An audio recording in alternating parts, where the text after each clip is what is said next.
പത്തനംതിട്ട ചരക്കുന്ന് സ്വദേശിയായ ജയേഷും അയാളുടെ ഭാര്യ രശ്മിയാണ് ഇത് ചെയ്യുന്നത്. ഇപ്പോൾ 2 കുട്ടികളെ അവരിപ്രകാരം ചെയ്തിരിക്കുന്നു. ഒരാൾ ആലപ്പുഴക്കാരനാണ്, ഒരാൾ റാന്നിക്കാരനാണ്. ഇവരെ രഹസ്യമായിട്ട് അവർ വീട്ടിൽ വിളിച്ചു വരുത്തും. അതിനുശേഷം അവരെ ഈ രീതിയിലുള്ള ലൈംഗികമായ ക്രൂരകൃത്യങ്ങളൊക്കെ ചെയ്യിച്ചിട്ട് അവരെ കയ്യിലുള്ള പണവും അവരുള്ള മൊബൈൽ ഫോണും ഇവരടിച്ചെടുക്കും.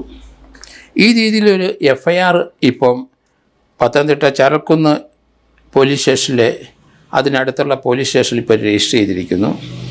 കാരണം ഇതൊരു സൈക്കോ ദമ്പതികളാണെന്നേ പറയാനൊക്കുള്ളൂ. ഇവരുടെ പ്രവൃത്തികൾ നമ്മൾ നോക്കിക്കഴിഞ്ഞാൽ സൈക്കിക്ക് ആയിട്ടുള്ള ആൾക്കാർ ചെയ്യുന്ന പ്രവൃത്തികൾ തന്നെയാണ്. ഒരു ആൻറ്റി സോഷ്യൽ പേഴ്സണാലിറ്റി ഡിസോർഡർ 2 പേർക്കും ഉണ്ട്. ASPD എന്നാണ് സൈക്കാട്രികളത് പറയുന്നത്.